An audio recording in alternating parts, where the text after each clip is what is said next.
If you can't do a full range of motion single leg squat unassisted, then you're leaving your lower body vulnerable to immobility and weakness that's only going to get worse with time. So here's how you can build one from scratch at home in a few minutes a week so that you can then start packing on some serious strength and muscle and get to doing a 50 kilo single leg squat unassisted. Even if a single leg squat is completely impossible for you right now, there will be some range of motion that you are able to do. If you bend your knee slightly and can stand back up, then you're doing a partial range of motion single leg squat. The only issue is that now a large portion of that range of motion is beyond your current strength threshold. And that's okay. If you lower now to the point where suddenly you find it impossible and you lose balance or you fall, then that point in the range of motion is actually at your strength threshold. Single leg squat basically looks like this, where right at the bottom is the hardest part of the movement, and as you get higher and higher towards the top, it gets easier and easier. You have the ability to push more and more force because of the biomechanics of the movement.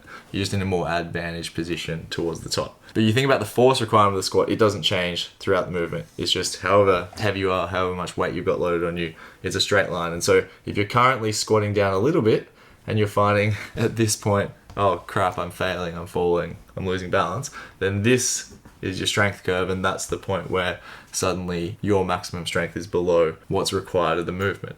So what we need if we want to improve this movement is we want to work here the whole time, but we want to do that across the full range of motion. So what we need is two things. One, we need to reduce the load across all of this so that it matches what we can do, but still challenges us. And then we need to increase the load towards the top so that it's still difficult rather than being way below our maximum ability. And so by doing this, we match our strength threshold the whole movement and can build strength as fast as possible across full range of motion. That only takes a couple minutes a week before you max out what your body can recover from, which is a very efficient way of building up a lower body. Legs that are super strong and mobile, but also lean and look great.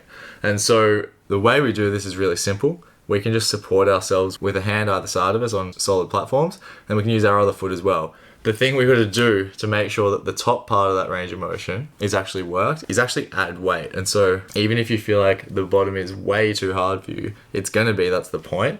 If there's any range of motion at the top that's doable, then we need to add load so that we can actually have a chance of working it. And so what we do is add 40 to 60 kilos of external weight. You can start with less. If your strength curve's here and there's only a little bit that needs load, then you can use less load. And as this gets bigger and bigger, as your strength curve, raises as you get stronger, then you can add more external load. But adding some load, 20, 40 kilos to start with, and then just assisting yourself as much as needed throughout the part that's too difficult, but just enough so that it still requires every bit of effort